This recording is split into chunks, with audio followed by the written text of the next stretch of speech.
You're listening to the Nerd to Know Media Network. Join us at nerdtoknowmedia.com.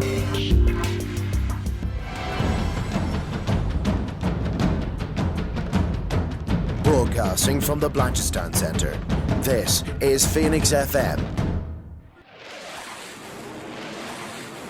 This is 92.5 Phoenix FM, community radio for Dublin 15.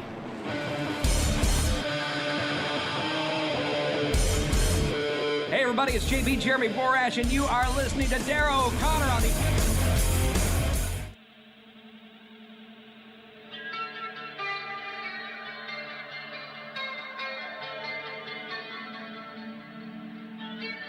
Welcome to the Wrestling Rewind, the only wrestling podcast by fans who don't hate wrestling.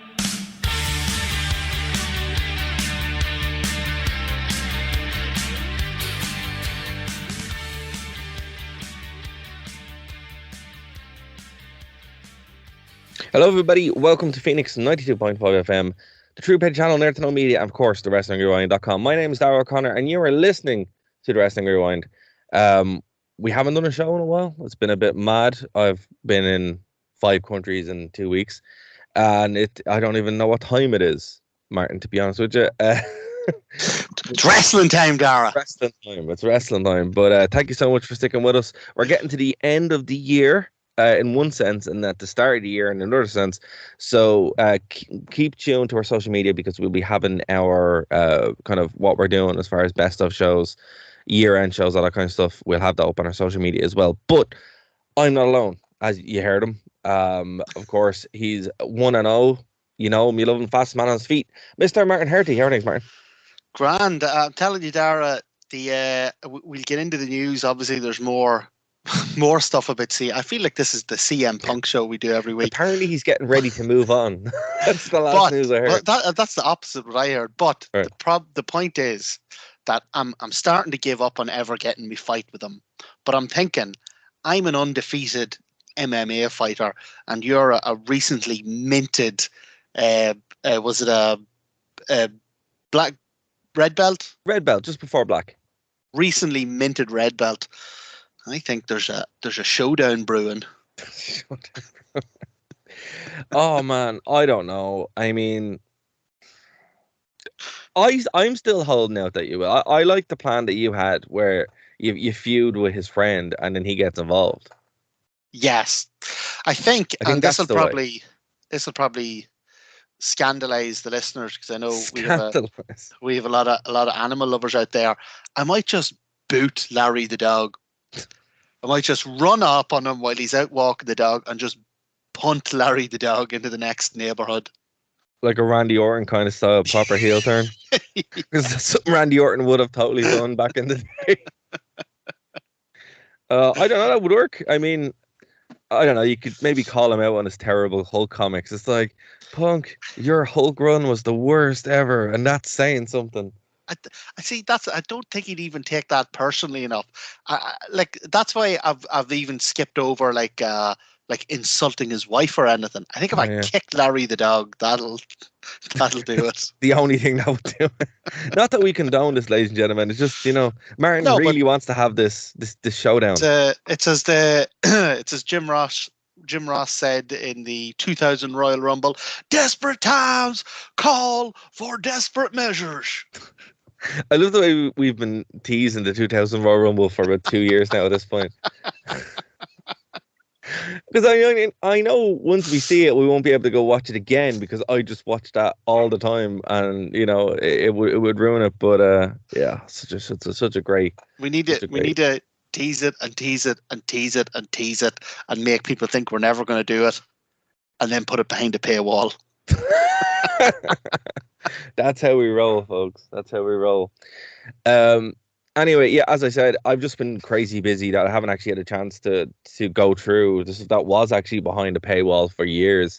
So I don't really know how we're going to do that. I'm trying to figure out if a Patreon is a good way to do it, or if James wants to put it up, or I don't know. I'm still trying to figure it out. As I said, I've been traveling all over the place. So Dara's been very coy about why he's been busy and why he's been traveling.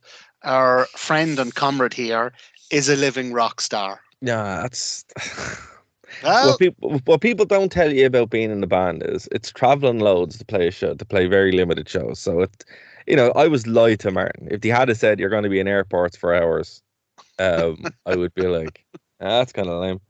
But sure, look, what I will say, I will do a plug. If anybody wants to go to a gig in Dublin, the 30th of December, you can go see Horrenda in the Grand Social, and it's going to be a good night. So go buy your tickets.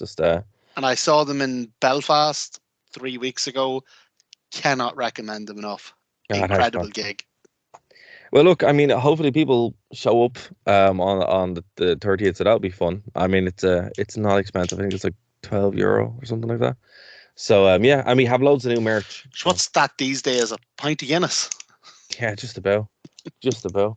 But yeah, man, I mean, it's weird because I've been traveling between the UK and Ireland so much in different parts of the UK, you can't actually use the same pounds. You have to use different money, and it's like this is silly. So for all our UK listeners, sort your life out, mate. Use the same pounds or don't bother at all. I don't understand it. Someone tell me why. I'm from the north of Ireland and used to go out with a girl in London. So I'd be over in London fairly frequently. And I cannot count the amount of blazing rows I have had with people in shops that this is sterling. You stole my goddamn country and you made me use your money. Now bloody accept it. No, that's it. It's just like you went through all the effort of inflicting that money on people and you don't accept it. I don't understand it. It makes no sense. It's so crazy. It's like, it's the same money. I just don't understand. I mean, if someone can justify that to me, I was in Wales, Belfast, and the UK, and I can't use the same money, despite the fact it's all called the pound and it all has the picture of the Queen on it. I was trying my best not to roar at a girl in a shop in London because it wasn't her fault, but Jesus, she was thick. I was going, read it. It says sterling. And she was going, but we use pounds in England. Right, I'm out. You just had to walk away. And this is what, because the reason why it's an issue, I know people are like, oh, use card. As somebody who sells merchandise at shows, it's very annoying. Well, we managed to get over it by using the card reader. But, I mean, all my messages to our UK listeners, please explain to me why this is the case. Like, have you not figured this out where it's like just use the same money? It's ridiculous. And what I will say, Dara not only sells merchandise, he sells excellent merchandise. Because what metal has figured out, which wrestling hasn't seemed to cop onto yet, is that a greater percentage of our fans are on the portlier side. And you need a slightly longer t-shirt for when you're sticking your arms in the air so you don't expose some of the old belly. And I'm pleased to say that the Horrenda t-shirt is suitably chaste and suitably covering. Well, look, the thing that's a good review actually. I'll be telling the lads that. But the thing about merchandise that wrestling fans haven't figured out, or wrestling brands in general haven't figured out as well, is like, if you're embarrassed to wear it, if you'd be embarrassed to wear it, no one's going to buy it. And on both brands, WCW, WWE and AEW both have some very, very cringe merchandise. Actually, that's what we might do, Martin, for one of the special shows. We'll pick out the cringiest merch that we have, that we find, and we'll talk about it. And and it'll be a video show that we'll do. I'm still on the fence over whether or not to buy a Scissor Me Daddy Ass t-shirt.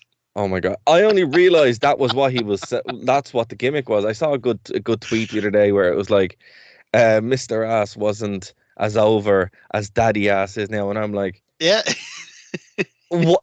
Okay. And I was just kind of trying to figure out what the context of this was. And then I was like, oh, wait, okay, hold on. One, that's not true, because the New Age Outlaws were the most over thing ever. Yeah, but they were over as a group. Whenever one of them would go out on their own, they weren't. Well, no, not necessarily. I mean, not necessarily. I mean, so Mr. Ass and Daddy Ass, which is, oh my God, that's a sentence.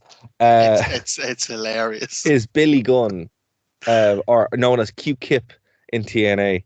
Which, I mean, you haven't seen VKM, the Voodoo Kin Mafia, have you? You haven't seen any of that? No. That is hilarious. So that is in TNA when wrestling is stupid, guys. Why are you listening to this show?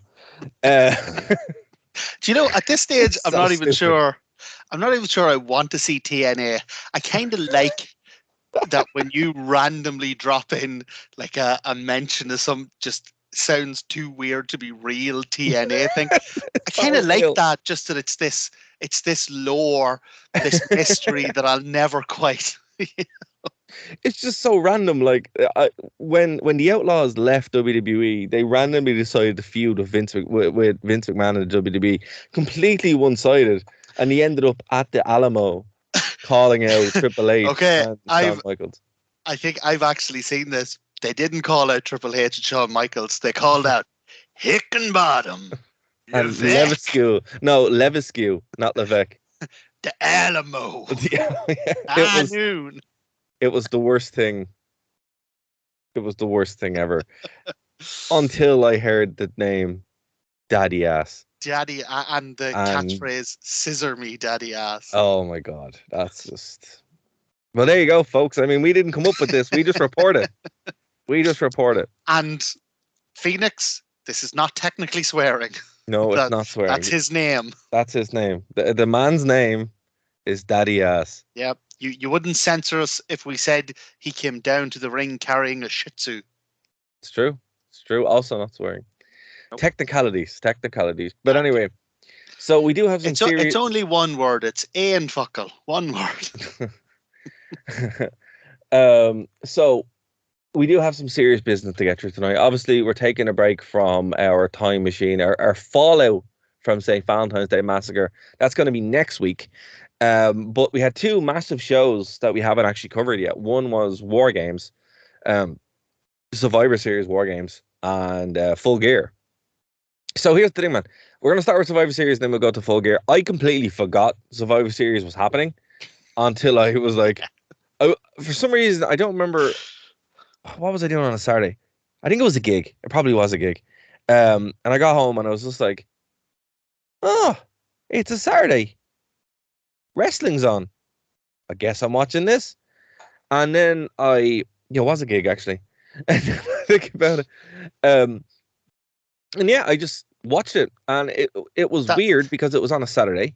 That's mental. I was out at a kind of a university reunion house party at a friend's house, and got back like maybe 3 a.m. Got back here, lamped and stuck on the telly, and I was like, oh my God, there's wrestling. It was bloody Survivor Series. That's the thing. I completely just wasn't there, for it. I was kind of like, because again, I know some people are like, oh, but you do a wrestling podcast. I'm like, yeah, for wrestling that happened 20 years ago. And like, I was completely basically removed from this whole modern thing at all, which is actually kind of nice. Well, for my part, I was hyped to the moon about Full Gear. So once Full Gear was over, and look, we'll get to Full Gear, but it's a long old show. It is, yeah. I was completely satiated. It was amazing. I loved it. And once it was over, I didn't want to see any wrestling for a while. So, like, Survivor Series wasn't even in my head. Yeah, I mean, I knew it was coming eventually. But for some reason, I was just like, oh, there it is. And, I mean, that's kind of my review of the show, period. Oh, there it is. It happened. It happened, and it wasn't bad, but it wasn't great. It had moments. But, I mean, that's the mindset I went in to watch the show with. And like, yeah, look, I love War Games. 10 years ago when I was doing the show with Gary, we would talk about War Games that should always come to the WWE, and oh my God, it wouldn't be the best thing ever, and blah, blah, blah, blah, blah. I mean, it's the first time I had any interest in Survivor Series, I'll be honest with you. Other than Deadly Games, which we will talk about probably next year when we talk about 1998. Yeah. Because Deadly Games is very good. And I will have to say, Survivor Series has not been relevant ever. It's my least favorite pay-per-view, and I include what's it, WWE, Fastlane, Backlash, Post WrestleMania, XL with Knuckles. Those kind of things where I'm like, I just don't care. It's the first time I was like, all right, you know what? I wasn't planning to watch this. I'm not going to bed. I'm going to chill out and watch this. And I did. And I had a good time watching it, man. I mean, Saturday night pay-per-view, obviously going to give it more time because I was going to Disneyland that Monday. So I was like, all right, I wouldn't have stayed up before. Actually, I probably would have stayed up before the airport anyway because I didn't sleep before I went to Disney because, Please tell me you went round Disneyland in your full horrenda gear.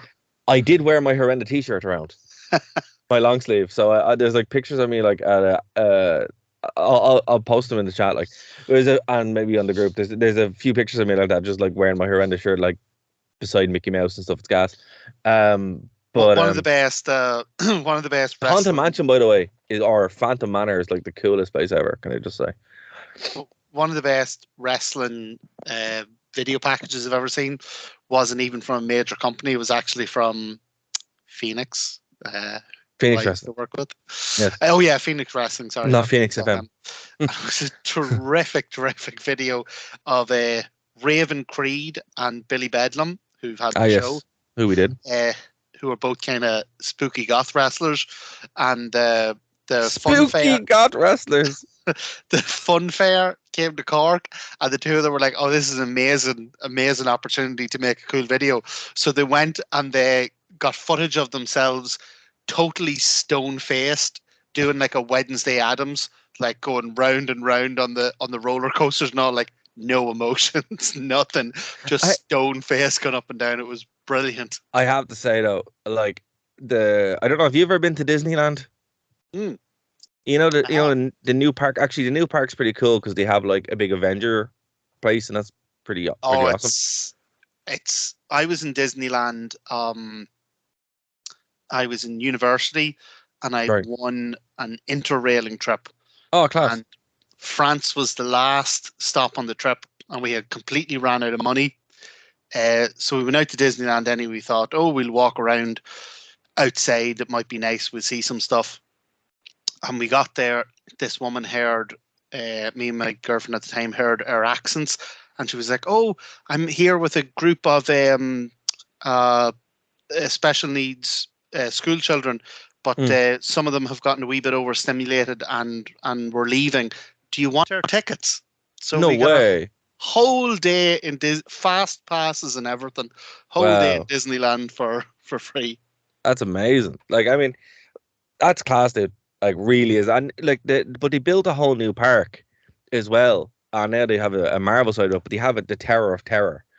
Ooh. And it's based on like the Twilight Zone and stuff. And I don't know how you keep your like that stone face through that when it drops you. It's one of those things that picks you up and drops you, and you're like, you're not expecting it, and it's just like, well, I tell you, play. Raven Creed and Billy Bedlam are two people who are absolutely dedicated to, like, they would no sell if they were in the middle of a show and someone from the audience jumped in the ring with a gun, they'd no sell it. Man, actually, that happened in not that specific thing, but there was a report this week that one of the talent that WWE had just hired got released because apparently they went into business from themselves and planned a spot that wasn't actually there. And it happened in Mexico City, I believe.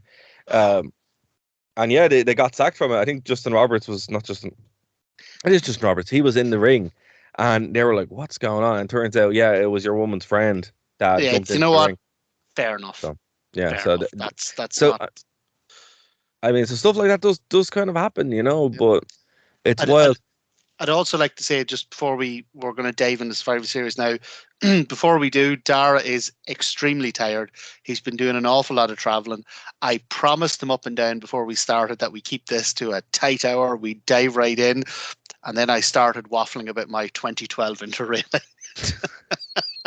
Hey, that's what the people listen for. If tell us otherwise. Do you want to talk about wrestling, or you like our random asides? I like to think our random asides make the show.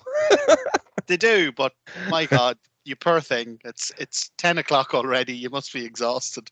Yeah, I mean, I'm pretty wrecked. But sure, look, it'll be fine. It'll be fine. Right. Okay. So as I said, when I was watching the show, I didn't really have any expectations. Okay. I went into it cold basically, and I had a pretty good experience with it. I mean, it started off as expected. I genuinely didn't think they were going to, do anything but break these War Games matches up, because this is kind of what they did in NXT.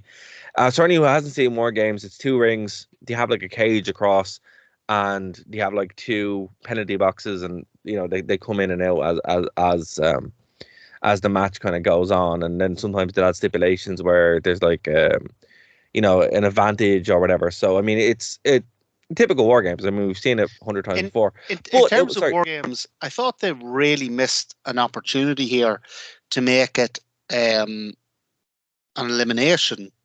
That's what I was going to say. That's exactly what I was going to say. Yeah. You keep the traditional Survivor Series aspect, because Survivor Series, I don't actually mind the 5 versus 5 tag thing. I just don't want like the early Survivor Series, every single match on the card was this elimination tag. Yeah. But I think you can make really good drama out of it. So I thought they missed an opportunity making go with War Games. Like you said, it's the first time I've been interested in Survivor Series in years. But I thought they missed an opportunity there to tie it into traditional Survivor Series. I agree. I mean, that was kind of the problem. Like, these matches just kind of ended. And that's the problem with War Games, where it doesn't really have that, sole survivor. And maybe, they should iterate. And I do think Triple H probably will see that and be like, okay, we can reiterate on that.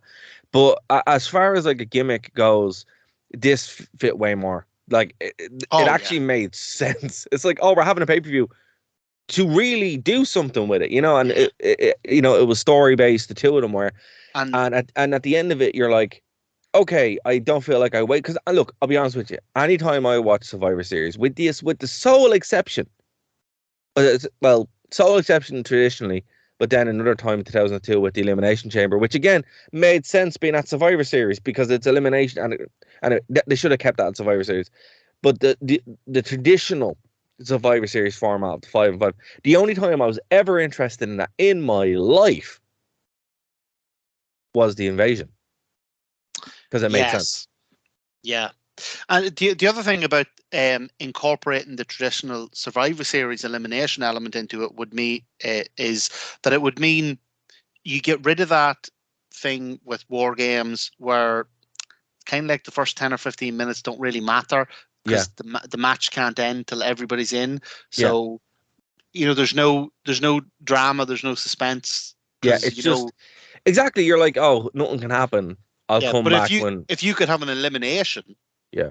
And almost have it like that Royal, sometimes to do the Royal Rumble where someone gets in and chucks someone out and just waits for the next guy and batters them and just wait, so.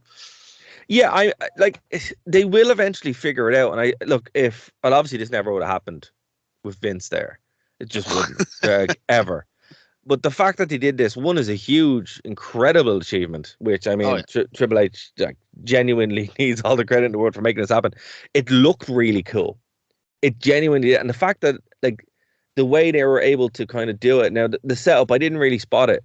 Did they move one ring away, or was that a camera placement? Because I'm not too sure. Because they had the two rings, and did they remove one and then bring back in? Because there was a bit of set up time between the Theory match and the... Yeah, here's the thing. I don't know, because on any of our long-term listeners, of the millions and millions of long-term listeners, will know that one of the major issues I have with WWE pay-per-views is the pacing.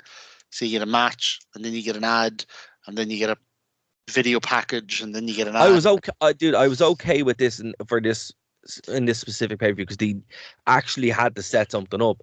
But I mean, if they were dismantling an entire ring and putting it back up, that's unbelievably impressive. Yeah. And like I said, I don't know. I actually didn't notice myself if it was just camera angles or not. But you know what?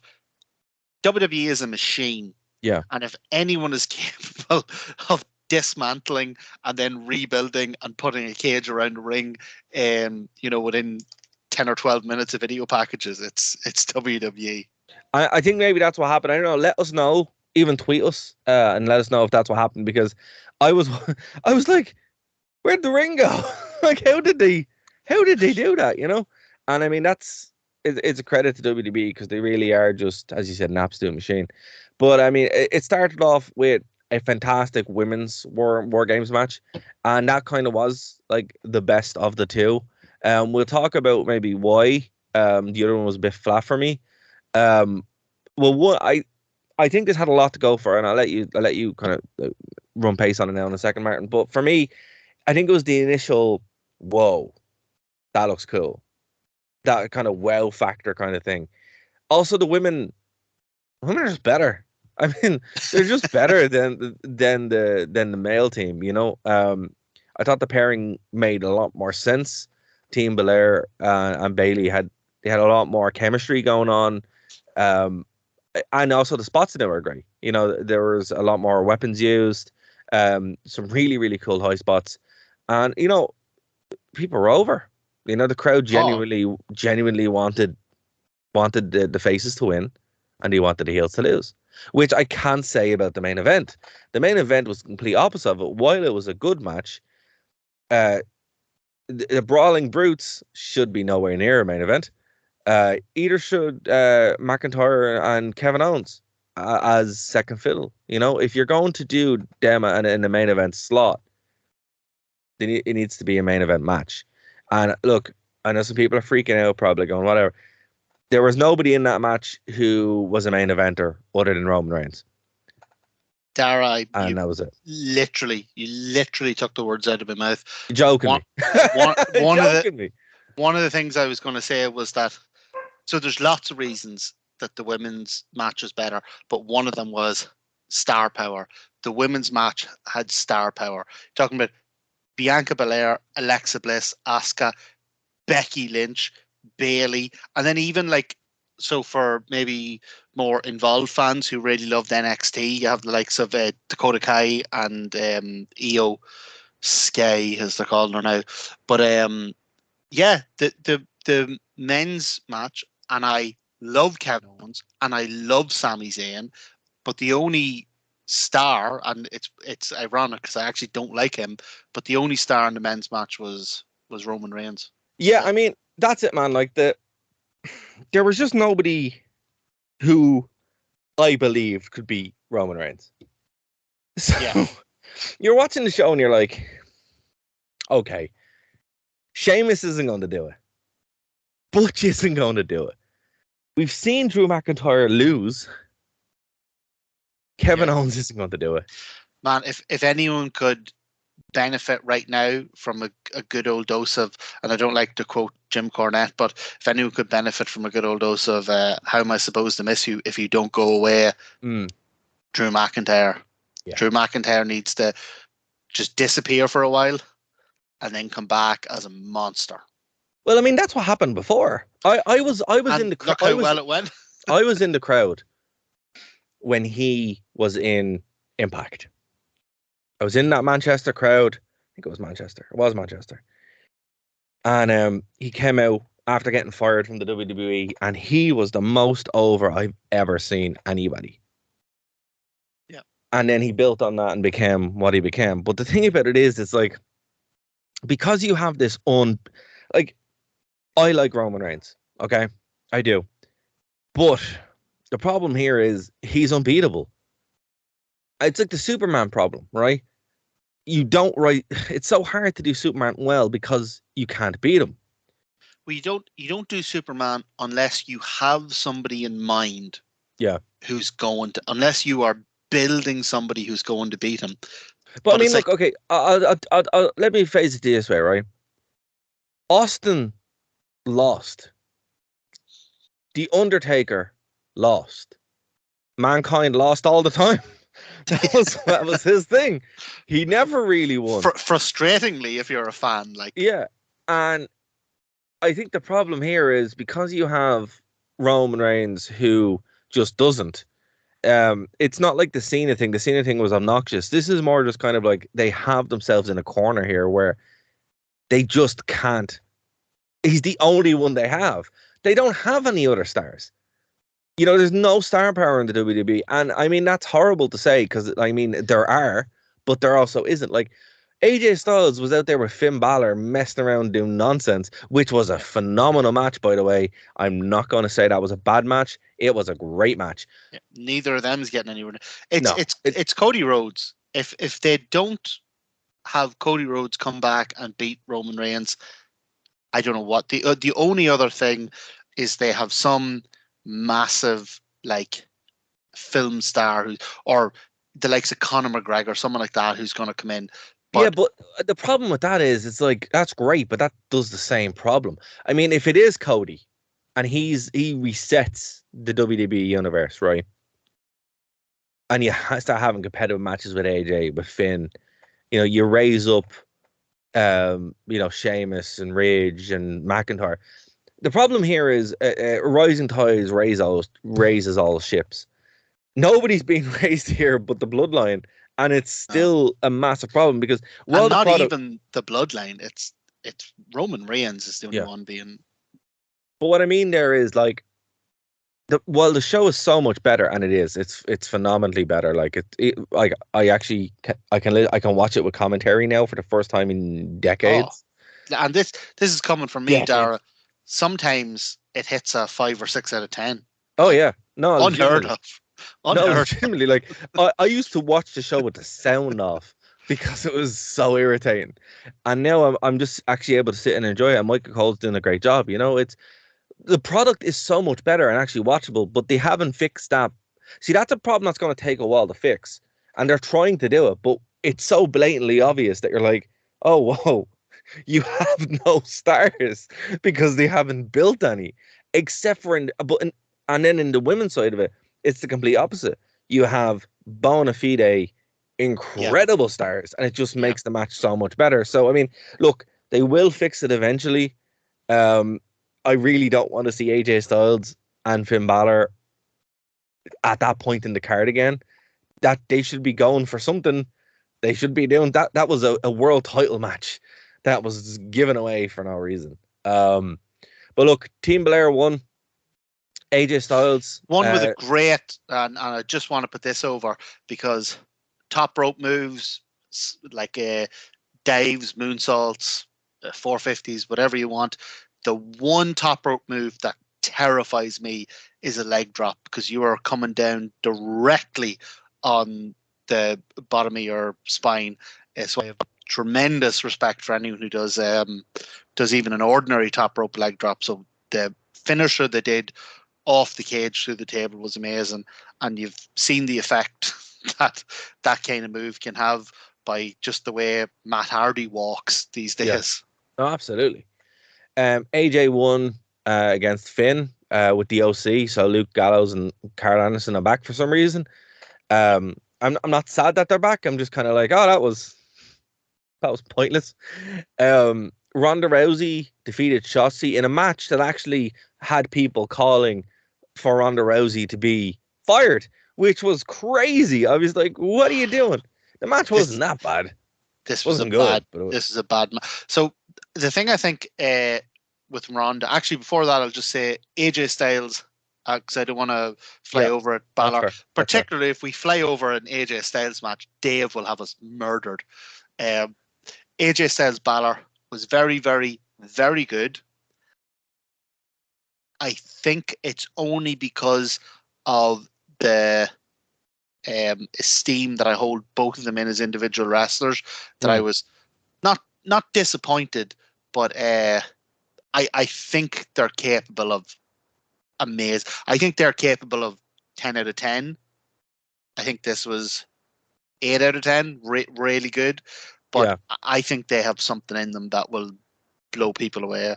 I mean, I look, dude, I think with that, it was the match of the night for me. It was the standout. Yeah. It was just one of those matches where you're like, wow, this should be for the belt. This should be a main event right here. But even still, I wouldn't really want to see them in War Games either. So it's I think you're right. To be wasted. Absolutely. It would be pointless. But Austin Theory, Seth Rollins, and Bobby Lashley would actually be those three, even though they're all kind of tweeners, to be honest with you. They could have been put in against the Bloodline, but they would have been fed. My Yeah. question here to you is: the Brawling Brutes just felt like they were the only ones that could fill that role, Well, but well, it just kind of highlighted that they were the just thing about jobbers. them is that they're, yeah, the thing about the Brawling Brutes is that they're really good. Everybody loves them. Mm. Nobody expects them to be top guys. So, No. like, yes, it's really cool, and particularly as an Irish wrestling fan, it's really cool to see like the likes of Sheamus and that getting like really deserved dues. He is an excellent wrestler. But yeah, nobody expected that they were going to win that. In terms of Ronda, man, Ronda came in on absolute fire. Like she had in her rookie year, I think she had one of the best rookie years ever. And I think what's happening now is that she's not working with really established veteran wrestlers anymore who can set out a match and call a match. And because she's so athletic, she can follow along with it. Now Yeah. she's working with people like, and no harm to her, I love Shotzi, she's great. But the two of them had to get together. I didn't see anything in her.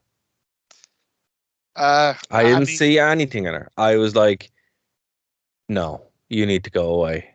It wasn't a great match. No, and I genuinely felt bad because I was like, okay, let's see what happens. Even before she came out, or before the match started, when she came out, I was like, okay, you look like every alternative female wrestler I've ever seen. I do like her tank. I'd love a go in the tank. I know, but I'm like, Christ, it's be a character, like, it's like the go-to. It's like, I'm so kooky, I'm gonna be Tank Girl. It's like, oh no. Green, and then green hair and tank. Isn't the character. No, it's not a character, and I am being harsh. I'm aware of that, but like, look at the caliber of female wrestlers that they have. We're only being harsh because she was in a bloody world title match. That's it. No, that's exactly it. If she'd have been one of the women in the War Games, you wouldn't be being harsh. No, I wouldn't have cared. I would have been like, all right, whatever, she's gonna get the pin. But I'm like, Rhea Ripley's there, Nikki Cross.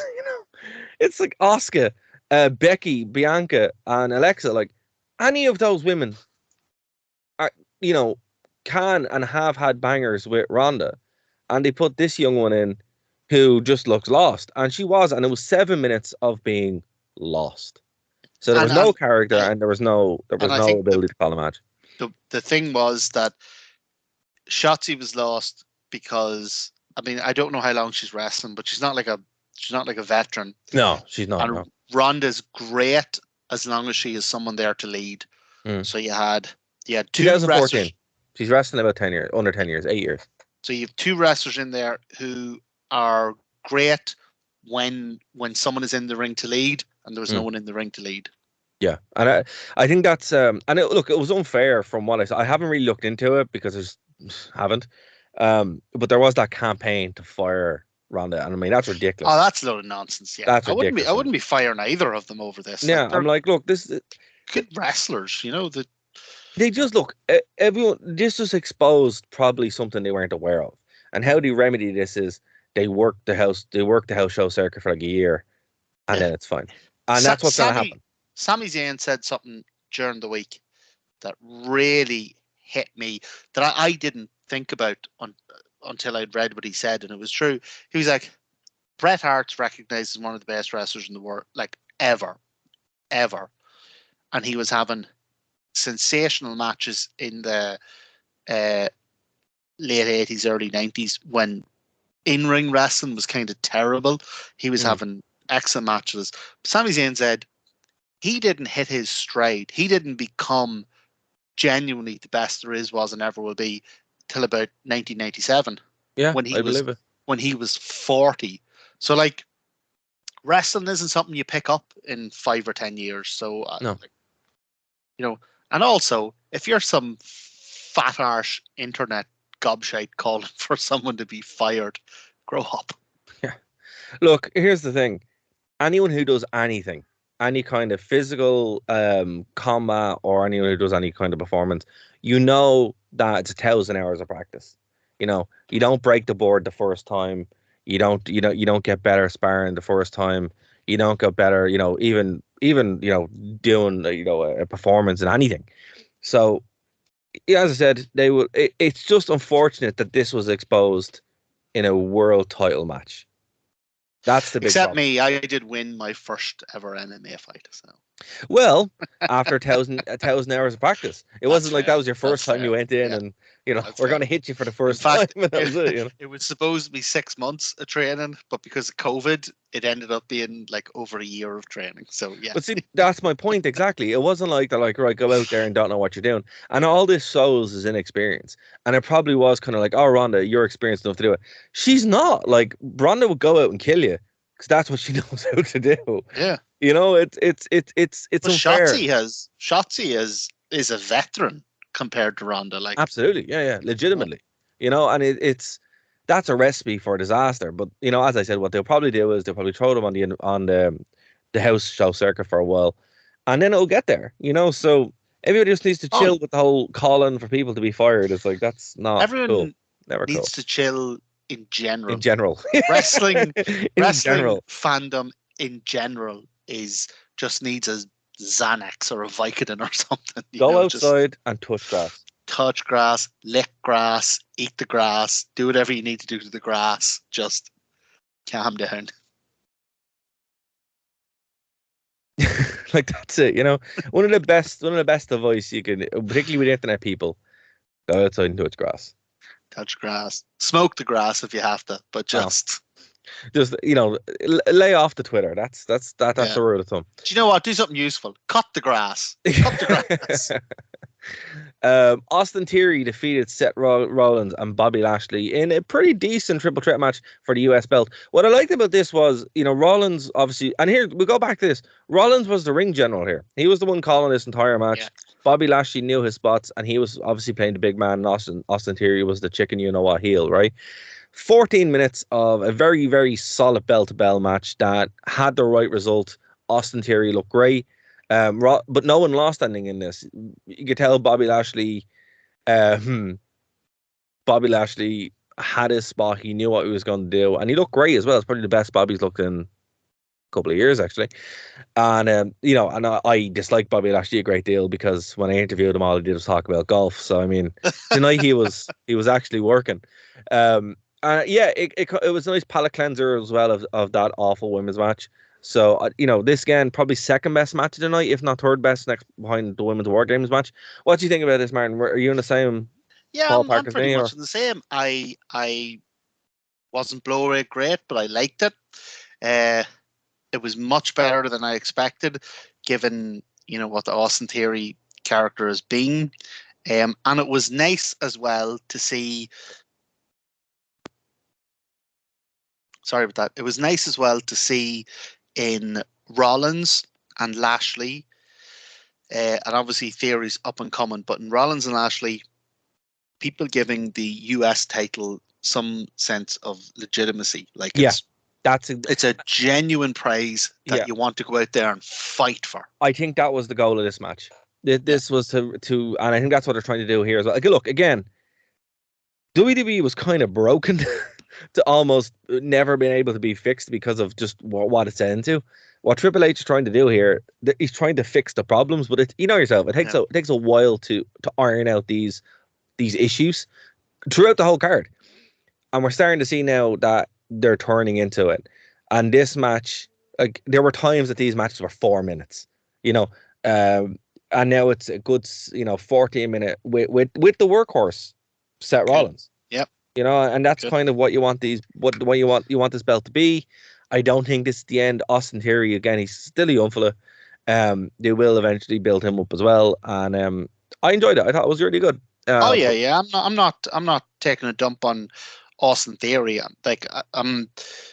So when we review these shows, you have a kind of two options between: do you review them as a fan who is sitting watching the show, or do you review them as kind of the smarks that we are, who know a lot of the stuff that's going on backstage and all that.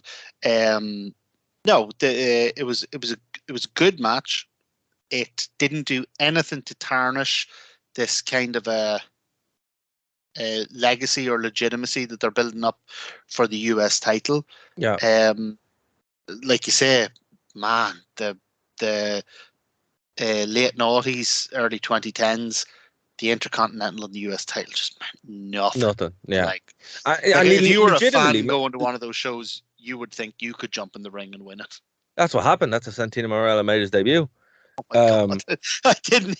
I genuinely wasn't even setting Dara up for that. I didn't know that. I mean, but that's what they meant nothing, you know. And it's like, well, almost 20 years since WCW went down. This is what Triple H is trying to fix, and the fact he's doing it in like 6 months is genuinely incredible. But any problems with the show are holdover. The biggest problem being the main event had no stars because they built no stars, you know. But I mean, by having that US title, you are going to elevate the Austin Theories to being one of your main stars. So who's the Intercontinental Champion at the moment? Oh, I don't know. I have to look that up. Let me see. Isn't that a shame? Like that's. God, that was Bret Hart. That was Mr. Perfect. That was Rick Rude. That was Roddy Gunther. Piper. Oh, it's Gunther. Oh, that's pretty cool. Yeah, that's pretty cool. But then again, I mean, I'm still calling him Walter. I don't care. Gunther's a pretty good name to be fair, but I mean, Walter made more sense. Okay, well, here's the way to break it down. Again, like at the top of your card, it's Roman Reigns holding both belts. So like nothing else really matters, and that's why, you know, having what they're doing with two really good workhorses in Austin Theory and Gunther. Well, Austin Theory by way of Seth Rollins, who's really calling the matches. You know, it makes sense, you know. But also the Usos are holding both tag belts, which is also an incredibly silly thing to do.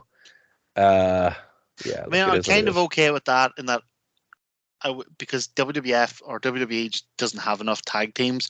Just amalgamate the tag belts and have it be a roving, like a cross promotional thing. Yeah, that's what they should do. But you can't do that with house shows, you know. So that's why you have them separate. But then again, if they're limited in how they're spreading out the house shows still broken down by Raw and SmackDown? No, but that's why it's still there just in case they want to.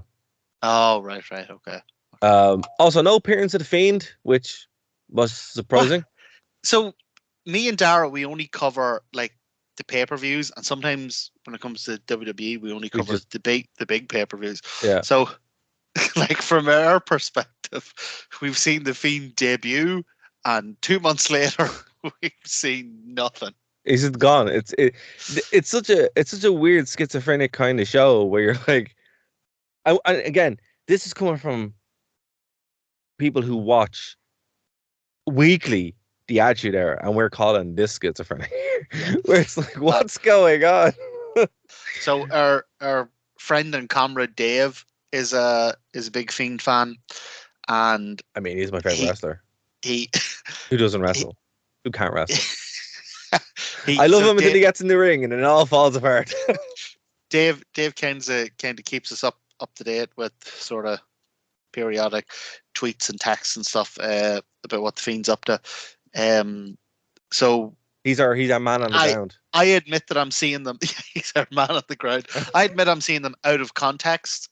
But so the Fiend had this big debut, and then haven't heard anything from ages, and then Dave will stick a wee message into the group chat saying, "Ooh, the Fiend's wrestling LA Knight." What? Like it's just random. Yeah. Look, as I said, I think a lot of this is going to level out probably by WrestleMania. That's when all these kinks will kind of be sorted and they kind of do their reset. But look, was this show the worst show ever? Absolutely not. Was it the best show ever? No. Was it a good show to watch when you were kind of drunk on a Saturday night? Brilliant. Great time. Loved it. It was fine. What I will say, solid 6 out of 10. I think that's fair. And what I will say about the main event was that while, like, in terms of wrestling, it wasn't fantastic. The actual, like, the drama of it and the story and all that, like with Sami Zayn and everything, that was pretty good. Like I don't watch the weekly show, and man, I get into that. Yeah, no, but that's what Triple H said he wanted to do. He wanted it to be a story-based thing, which it was. I mean, and the story really was Sami Zayn. That was the story they were telling. Um, some unconfirmed stories around injury to Roman Reigns, but what was interesting here is that Kevin Dunn wasn't at Survivor Series. Oh, thank God. Maybe that's why it was tolerable. Well, apparently, Dave Meltzer. Well, not apparently. Dave Meltzer did say these things. Dave Meltzer of the Figure Four Weekly Online had the following to say: "Quote: While the idea of Dunn taking a vacation would feel to me to be a non-story, internally we're told it was a massive deal backstage, as Dunn would not miss a pay-per-view. The talk backstage, and we were told it was heavily talked about, that there's no evidence either way, is the idea of viewing War Games as a JPC WCW concept that's been around. It's been a source of infighting for Vince McMahon. So that's why he wasn't there, because apparently he couldn't Honest to handle it. God, I think And I'd believe that. I think Dunn has some incredible dirt. He must have some insane dirt on McMahon, because No, what happened of all was, the things I dislike about WWE, he has been no, top three. apparently it's a Mr. Burns, Waylon Smithers thing, where Dunn's parents worked for Vince, and Vince promised he'd always have a job. Ugh. So it's that kind of thing. The deep lore is as such, but I mean, I don't think he's going to be around very much longer, to be honest with you. And this might have been the start of it, because that show was so much better produced and was tolerable. I mean, I was able to, as I said, sit there and enjoy it with the commentary on, watch it like a normal show, and not want to smash my head off the keyboard. So there we go. I mean, that's take it or leave it as from that report from today, actually. But yeah, there you go. 6 out of 10 is fair. I agree with Dara. Right, so switching gears here to the week before, which was AEW Full Gear. Now, full disclosure, Martin, I'm going to let you talk on this and leave point on it, because I've only seen a few of these matches, because it's too darn long. It's not. No, it's too long. I mean, it's once every 3 months. They build up the story. No, this is only too long because you have to watch bloody Survivor Series every 3 weeks. That's fair. But I mean, for what I did see, I really liked. I really liked the Ring of Honor Fatal 4-Way. I thought it was class. It was a really cool way to do it. The right people were there. Didn't think Jericho would be the standard bearer of Ring of Honor, but there we go. Brilliant, really, isn't it? The Ocho. Really liked the Samoa Joe Warlow match. That was actually class. The main event, MJF. Okay, whatever. Fine. You're not an MJF fan? I mean, it's fine. I don't think he should be a world champion, but I think he's just like The Miz. Jara, I love you, but I know. I think myself and the world were at odds with you there. I want someone who's a champion, not The Miz. He's not. Oh my God, I can't imagine that more insulting. I'm sorry. Oh God. He might win me over, but I just. What is he don't like about him? Is it his excellent matches, or is he gives me tremendous promos? Which is it you don't like? You're supposed to be non-biased here, Martin. I'm not. I'm complete. See, okay, right. So before we go anywhere, I want to address this thing where people online go, "Oh my God, you're biased." Yes.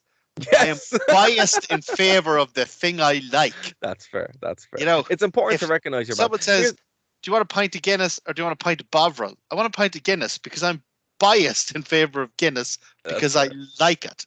That's fair. Okay, that's fair. I'll give you that. No, I mean, the thing about it is not that I don't dislike. It's not that I just like him. I don't think he's world champion. It's like if Cody won the world title in AEW, and to a lesser extent in WWE, I wouldn't buy him as a champion. I'd be like, I could kick your ass, And I think, man, I'm genuinely surprised by that. I mean, Moxley, for example, Moxley kill you. It's like.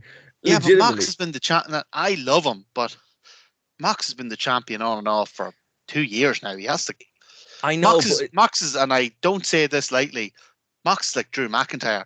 Yeah. Mox needs to go for a while. He tried to, and then Punk had his little fit. Yeah. He was going on holiday. This was actually one of the things that I loved most about this pay-per-view. Like, not individual matches, speaking about it as a whole. It felt like a big reset. So we've heard all the news. Half the stories are it's a work. Punk's coming back. Half of them are oh no, Punk's done. He's moving on. He's starting to. I don't care. Yeah. Love Punk. If Punk comes back, great. If Punk doesn't come back, I am absolutely fine with this direction of AEW, with these younger, newer guys getting really good spots, getting really good matches, really getting to prove themselves. Man, I thought this so AEW's been putting on terrific matches for 3 years, but for the past couple of months, it doesn't matter what they do. They put on some of the best matches in the world at Revolution. Everything was overshadowed by Punk. Yeah, I agree. Everything up until this pay-per-view has all been about Punk. And you know what? By Punk. And I thought this was this represented a reset, and that now we're getting back into AEW. Genuinely, I think that's probably a better way to look at it. And looking at it that way, I agree with you. There were just matches here that I didn't need to see. Do you want to guess what they are? Jade Cargill. Yeah, well, that goes without saying. He doesn't need to be a wrestler anymore. No, for me, the biggest one was Sting and Darby Allin against Jeff Jarrett. What? Oh my God, Dara! This fight's happening. Me and you's falling out. No, this is the genesis of our feud. The genesis of McGillicuddy. You know why? The reason why, it's not because of anything AEW did. It's because of the Ric Flair stuff. Anytime all I can think about now is Ric Flair's going to come out. And I'm just terrified that it's going to happen. And I'm like, no, you're pushing the boat out here. It's just, I don't know. I can't. I can't shake it. I can't shake it the minute. Yeah. I know how you feel. Right. Because whenever we reviewed, I can't remember what it was called, whatever show that Bray Wyatt showed up on WWE. Right. I remember my ultimate feeling was relief. It's like, oh, thank God, he's not going to show up in the AEW. No, but that's the feeling. I'm like, the music's going to hit, and he's going to come out and attack Jeff Jarrett. That's what's going to happen, and I just know it's going to happen. And then the fact that Sting is feuding with Jarrett, it makes it even more likely. So I don't think Sting's feuding with Jarrett. I hope.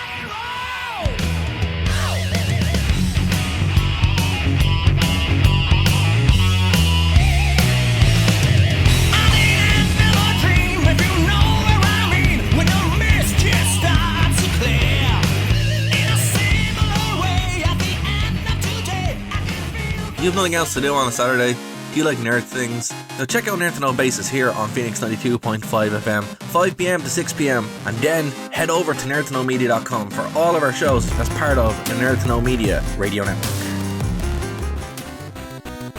Thank you for listening to a Nerd to Know Media production.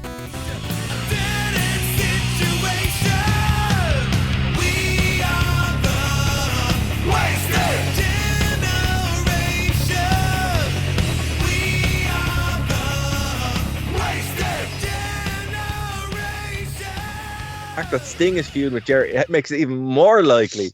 So I don't think Sting's feuding with Jarrett. I think this was, so apparently Jarrett has a big backstage role and all, and I think this is a kind of a one-off run for him. You know, maybe he'll show up different times now and then hit someone with a guitar, blah blah blah. But yeah, I don't think Jarrett's going to be challenging MJF. No, I don't care about that. Ric Flair's going to show up and bleed everywhere, and it's just going to be awful. Die of a heart attack in the middle of a figure four. Yeah, I mean, Anytime I'm just like, there needs to be assurances for me every time I watch AEW that's not going to happen. But you have like a little banner at the start of the show, no Ric Flairs. And I mean, Rick will have a heart attack in the middle of the ring, and the METs will run down to rescue him, and one of them will be a woman, and he'll assault her. oh my god! I thought she was a flight attendant, and then that'll be it. You know? No, I was just trying to helicopter my way out of the building. Oh man, but I mean, look, it's more just when you're watching it, it's not AEW's fault as such. It's more kind of how because there's such a lack of control there behind the scenes. It's like you don't know what's going to happen. Like the Bucks are back, and that disgusted me because I was like, you guys shouldn't be back. You guys should be fired. What? Yeah, because of the whole Punk thing. They were EVPs. They were EVPs. What? When were you born? They were EVPs. Me and you were brought up on a generation of wrestlers that did nothing but take steroids and batter each other backstage. That's and true, now you're telling me the Punks should be fired, that the Bucks should be fired over a fight? No, but they're EVPs. They're not just the boys in the back. Like, yeah, but EVPs in year one of AEW meant something. Right. EVPs now, and I love the Bucks and Omega. EVPs now doesn't mean nothing. Like, you don't think so? That's title. There was at some stage, can't remember when. I think it was maybe around Christmas 2021. Khan kind of had this meeting where he said, "Oh, okay, it's not really. Yeah, that makes sense. And value all your input and all that, but." I'm making the decisions, that kind of thing. I get you. Okay. All right. So apparently prior to this, the EVP title was really meant something. Like, right.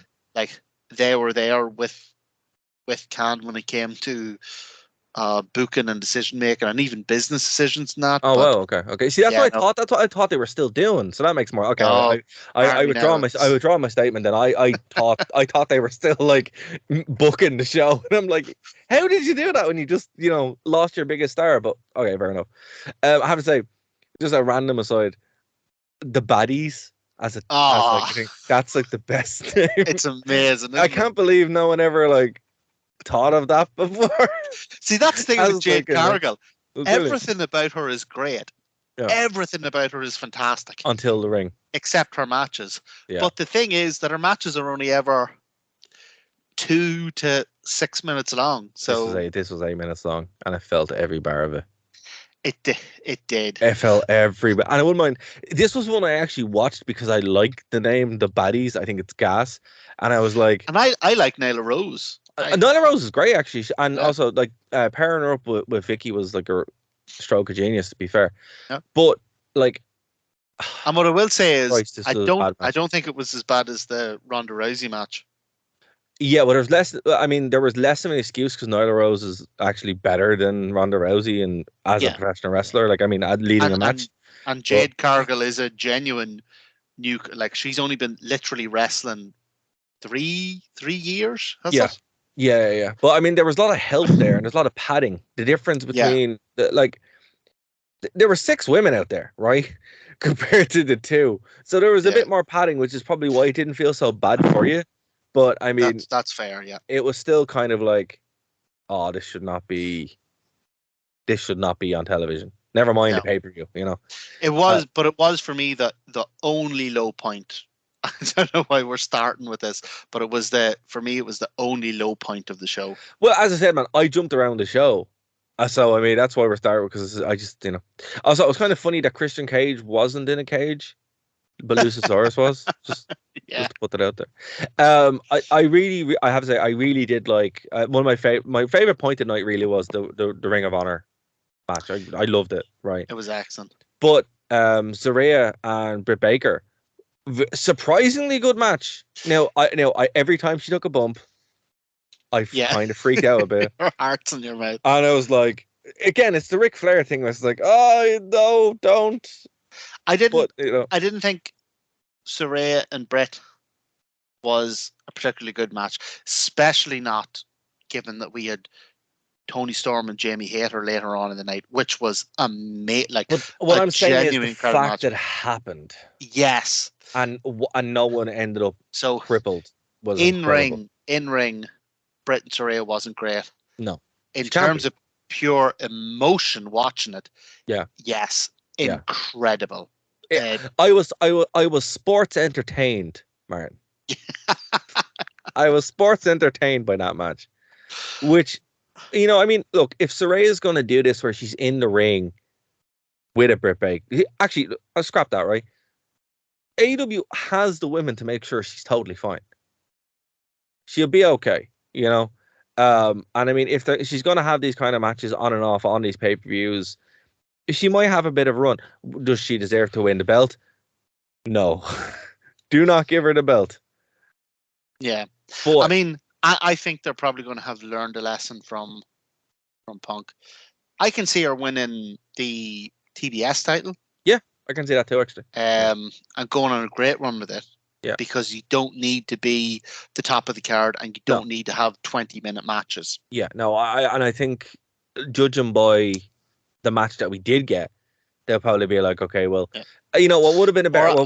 I can see them introducing women's tag titles and her women winning them. Well, what would have been a good audible there is to actually do something like that or shake it up to a fatal four-way. Include Saraya and Britt Baker into that match with Nyla Rose and Cargill. And there you go. Yeah. I think what's going on with Cargill is they want her to hit 50.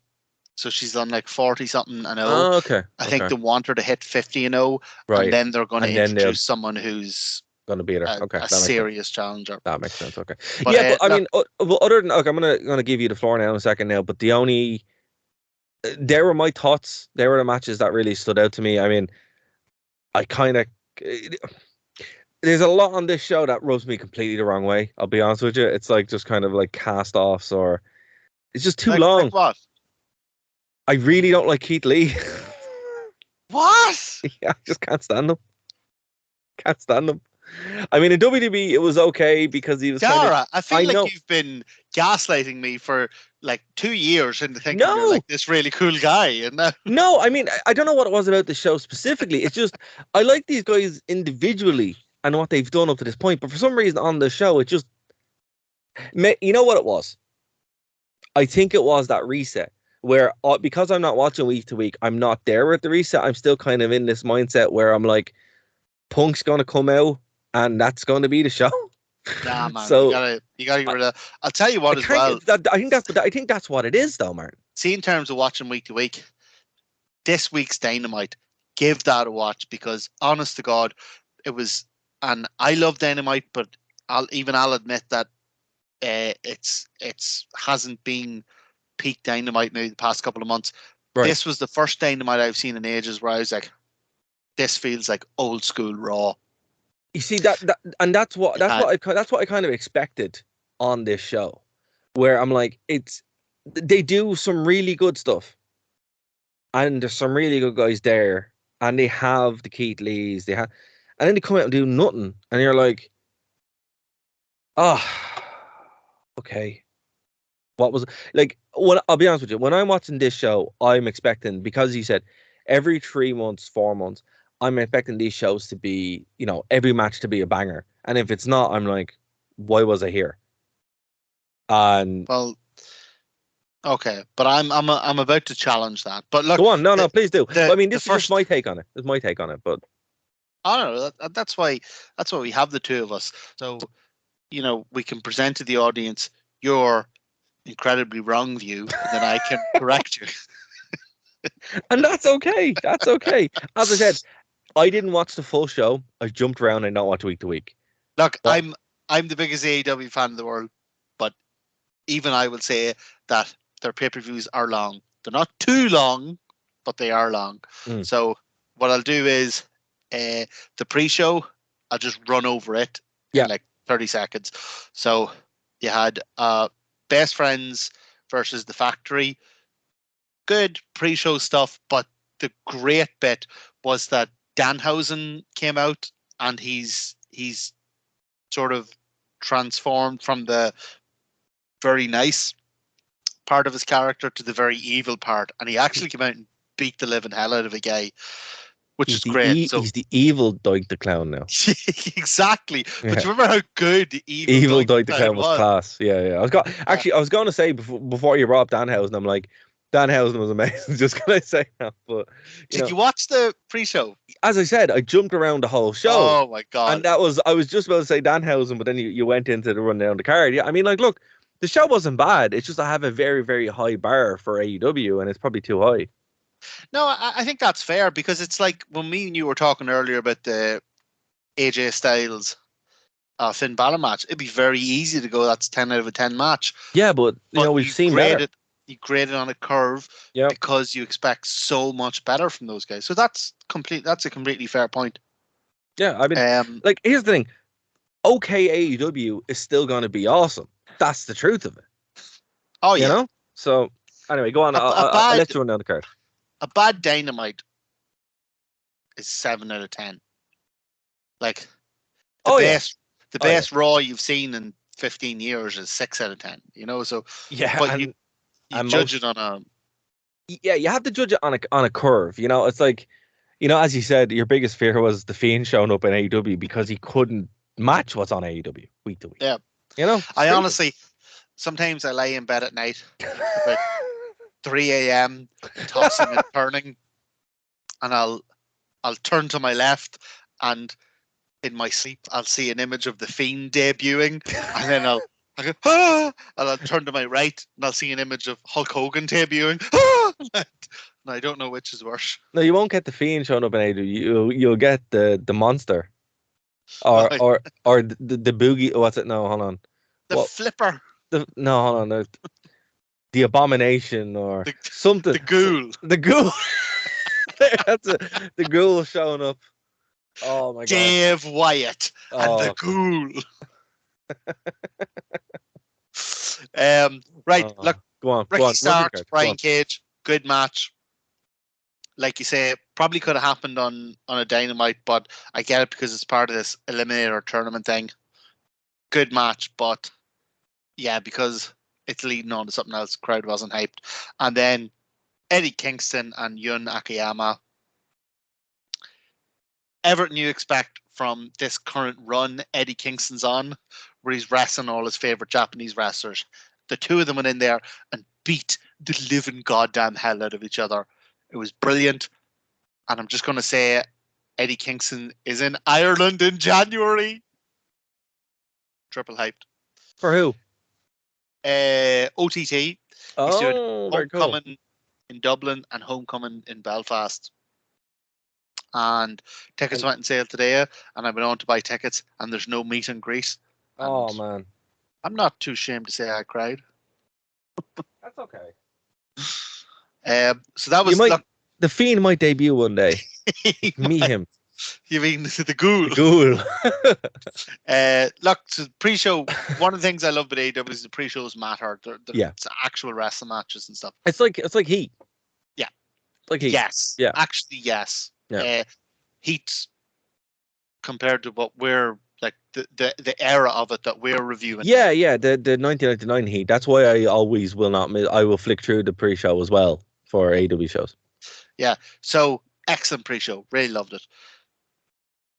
Jungle Boy and Luchasaurus cage match. What a ridiculous way to start a pay-per-view. So if anyone knows anything about the AEW cage, you have the War Games. We just saw the Survivor Series War Games cage that surrounds the ring. Like, I wouldn't like to jump off it. It's pretty high, but you could stand on the top rope and just jump onto the top of the cage. The AEW cage is legitimately terrifying.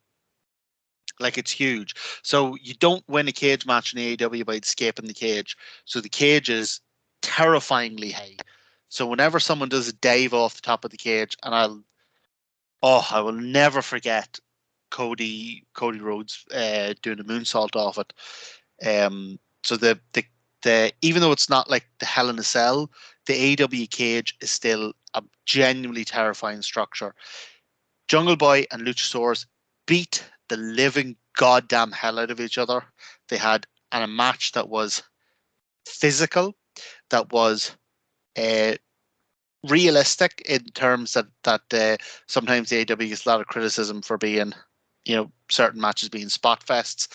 Everything in this match felt like it was happening because that's what you would do if you were in a fight, and it ended with an insane elbow. Just Jungle Boy coming off the top of the cage, falling for about 45 seconds, and crushing Luchasaurus with an elbow. It was tremendous. Like, this was the start of the pay-per-view, and so I was watching it live. It's like 2 a.m. here in Ireland. I'm already halfway through the bottle of whiskey. This has happened, and I'm like, well, where the hell do I go from here? This is mental. I can't wait for you to start watching TNA pay-per-views. Because the cage in that was also insane. And some of the best moments from TNA have been in a cage. So I really think you'll enjoy that. I mean, I think that's what AEW has inherited from TNA. Has been that kind of, we're going to have this massive cage and people are going to lip off it. So yeah, it's good. Yeah. I love, and like we talked about the St. Valentine's Day Massacre last week, and great match. And I love that escape the cage element because they had that, that huge bump for Vince. Big ending.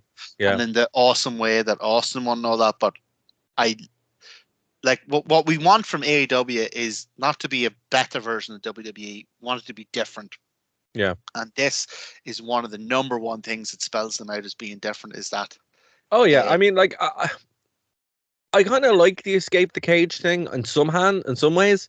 But then I also totally understand why people don't like it. Because, I mean, like, the whole point of a cage is to keep people out. Yeah, or keep people in. Or keep people in, yeah. So, well, the thing you have with the cage, the main issue is that if you win by escaping the cage, you essentially end up with the babyface winning by running away. Running away, exactly. You took the words out of my mouth. I was going to say that exact thing. Having these guys go in and having to fight to win is a much more it's a much more babyface move rather than, as you said, running away.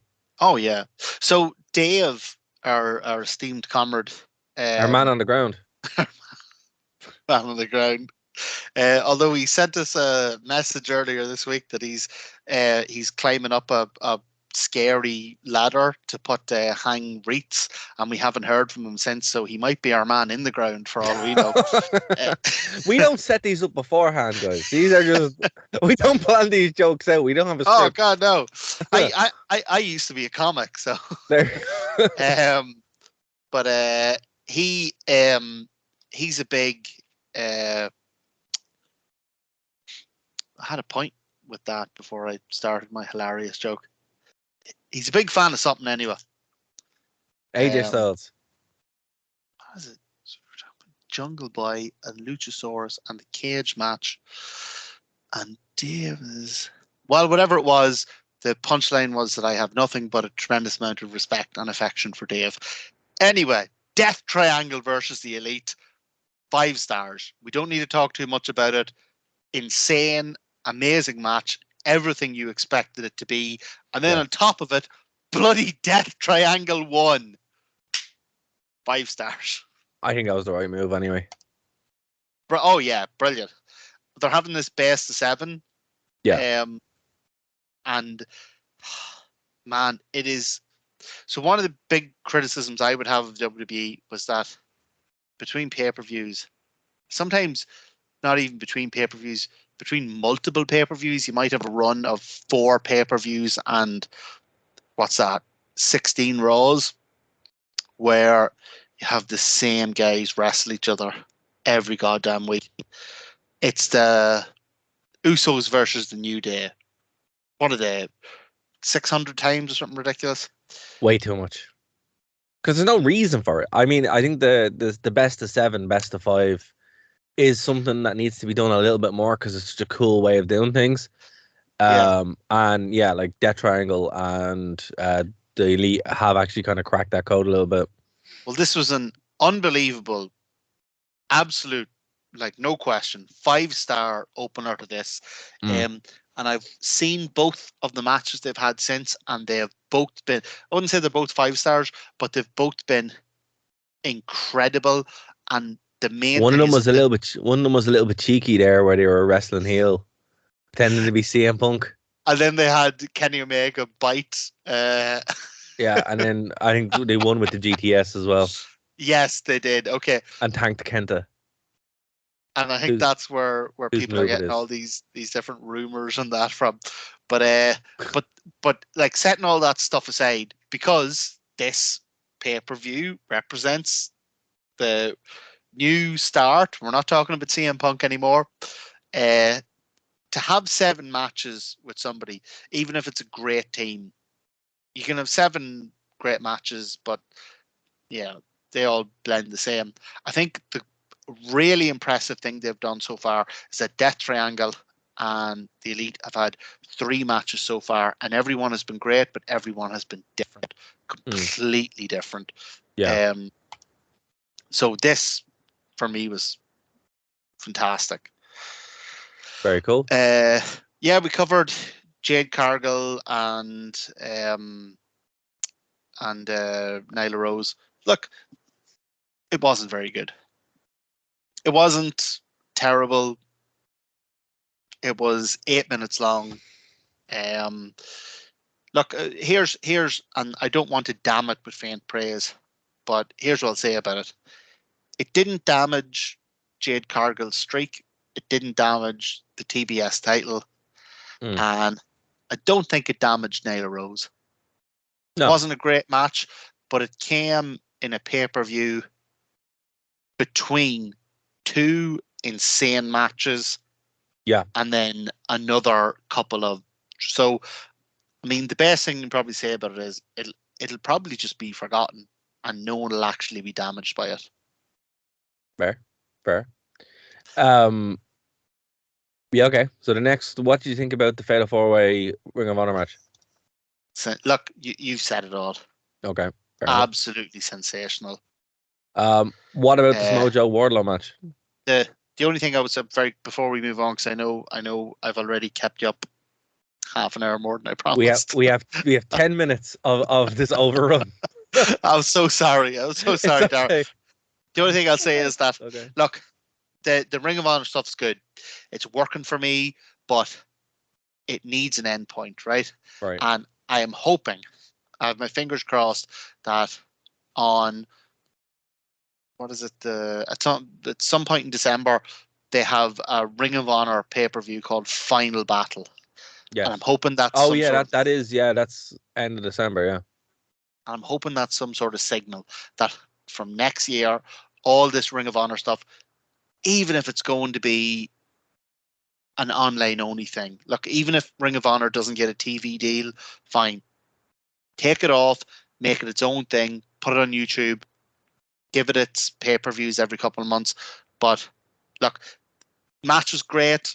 Loved it. Loved the Ring of Honor title. Loved the whole thing with Chris Jericho and the Ocho. But we're getting near the end here.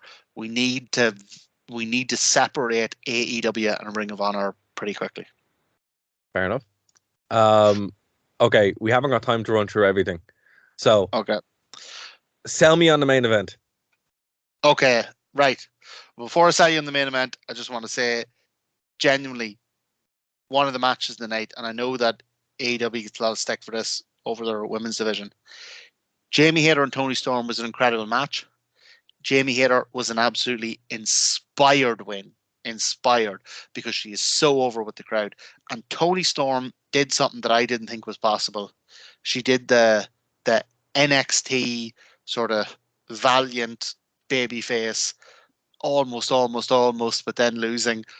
But she did it without it looking corny. So this was not only a 5-star match, this got the champion over, this got the ex-champion over. It was brilliant. Acclaimed and Swerve in Our Glory, again, 4-star match, really good, but I've seen them wrestle 4 times now and I need them to move on. Right. So the main event, here we are, Dara. The main event. You're 7 minutes from bed. You're nearly there, right? This was a masterclass. Right. Not just in wrestling, but in storytelling, and the fact that, again, you have to view it in context, because in this week's Dynamite, this whole story has, and I'm not going to spoil it for you, this whole story has progressed even more. So this match started with MJF and John Moxley coming face to face, right? And John Moxley slapped MJF, and I mean, it wasn't a wrestling slap, wasn't a work slap, it wasn't a you hit me, I hit you, NJPW Eddie Kingston slap. It was, I have found you in bed with my wife, and he just took the jaw off him. Wow. They worked this incredible match where MJF was constantly trying to prove himself. So even though he's the heel, he was working babyface. And even though Mox is the massively over babyface, he was working heel, because MJF was constantly trying to prove himself as a wrestler. It's like, I don't need people to interfere. I don't need weapons. I'm going to wrestle you one-on-one. I'm going to prove to William Regal that he was wrong not to give me that job, and I'm going to beat you clean in the middle of the ring. Right. And every time he looked like he was getting somewhere, Moxley would come back and beat the living hell out of him. And it almost got to the point where MJF, one of the most believable heels in all of wrestling, you were almost sympathetic for him, because he was genuinely trained. He was genuinely showing that he could, like, old school wrestle, like ROH rules wrestle. And Mox was just too good for him, and Just knew he was too good for him, and kept, like, not even beating him, like slapping him down. Terrific match. And then the next thing, William Regal slides the brass knuckles into the ring to MJF. MJF turns around and clocks John Moxley, and the crowd erupts. And it was a terrific match. It was a terrific story. It was the perfect ending. Look, bell to bell, it wasn't the best match in ring, like on the card, but much like the way the final match of Survivor Series wasn't the best match, but had the most drama. This was a terrific match and had by far the most drama. Wow. And what a hell of a way to end a pay-per-view. You know what, man? I love the way you run down more than the actual show. More than the actual show. I mean, folks, that's what you listen for. I mean, he sold me on the show. I watched something completely different, but I mean, the way he described it, marvelous. You're a gifted storyteller, sir. You really are. Dara only likes these shows because Dara only likes my stories because we do them on Skype, and I keep my camera on and I'm nude. So. Oh my god! There's an image that's going to keep you up at night. But yeah, terrific show. High bar, like we say for AEW shows, 8.5 out of 10. I mean, that's fair. That's fair. Like, what I'm hoping, I tell you what, I'm not going to give it a grade because, again, it's unfair. I don't think I reviewed the show properly. I think your review of it is pretty much more accurate than anything I would say. What I'd say my hope is to close this out, Martin. I think, as you said, it's a reset show, and I think I wasn't looking at it that way. I hope it is a reset, and the next show from this, it's a much cleaner representation of where they're going. You know, there were good spots throughout the whole way through. There was more good than bad. I'll be honest with you, there really was. Well, what I can say is that ever since this show, the post show, which everybody was on tenterhooks waiting for, went off without a hitch, and you had MJF actually kind of do a CM Punk. He stormed in and he cursed everybody out and he grabbed his title and he ran off. But Dynamite, ever since this show, has been so much more focused, so much more clear. But that's good. It's really good. Been the Dynamite that, like this last episode of Dynamite is one of the best I've seen, and like genuinely, go and watch it. And even if you don't watch, just watch the MJF promo. It's I insane. will. But it's. Do you remember we were talking about how Raw is so good because they would set up like a story thing, throughout the whole night. Yeah. between the main eventers, and this ran John Moxley and I won't say who, but somebody else. This ran through the whole night, and while that was going on, you had the MJF stuff, and you had the Elite Death Triangle best of 7, and man, I'll have to give it a watch, because I mean, if that's the way it's going, that's really good, because it seems like they have it, because they had it for a while and they just lost it. And honest to God, like I love Punk, but and I'm not saying this like out of sour grapes, but honestly, it feels like getting rid of Punk has been the best thing for them. I was literally just about to say, it sounds like losing Punk was the best thing they've had, because it gave them their identity back. Because this same thing happened in TNA when Hogan came in. They lost their identity for like 5 years, and then it took them 5 years to come back around. So I mean, I think AEW have been like, oh, right, we need to go back to basics. And if that's what's happening, I'm really excited for the future of the show, because I mean, that was my fear, where I'm like, oh, here we go again. But we'll leave it there. Martin. Again, thank you so much for the extended show. Again, folks, if you're listening to this on Phoenix FM, you have heard an edited show, which I have probably spent about 3 hours editing to get it down to an hour. But if you're checking it out and you want to hear the full show, because at the minute it's 90 minutes, you can go over to Nerd to Know Media, the Wrestling Rewind, or the True Penny channel, where you get every single show unedited for free, unless we put a paywall up, which we might do eventually. Get that.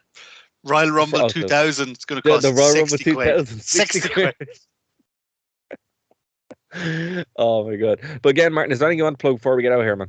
Yeah, just before we go, given that Dara has been such a trooper, and he's absolutely exhausted, and all he wants to do is to go to bed. All I have to say to Dara tonight is, twinkle, twinkle, little star, how I wonder what you are. Off you go to bed, big man. Yeah, I appreciate it. Folks, again, if you want to help with the show, you go over to thewrestlingrewind.com, where you find all of our links, or Nerd to Know Media. And look, spread the word of the show. Again, if you like what we do, that really, really helps us. And we'll be back next week here on Phoenix 2.5 FM. Bye, guys. Bye.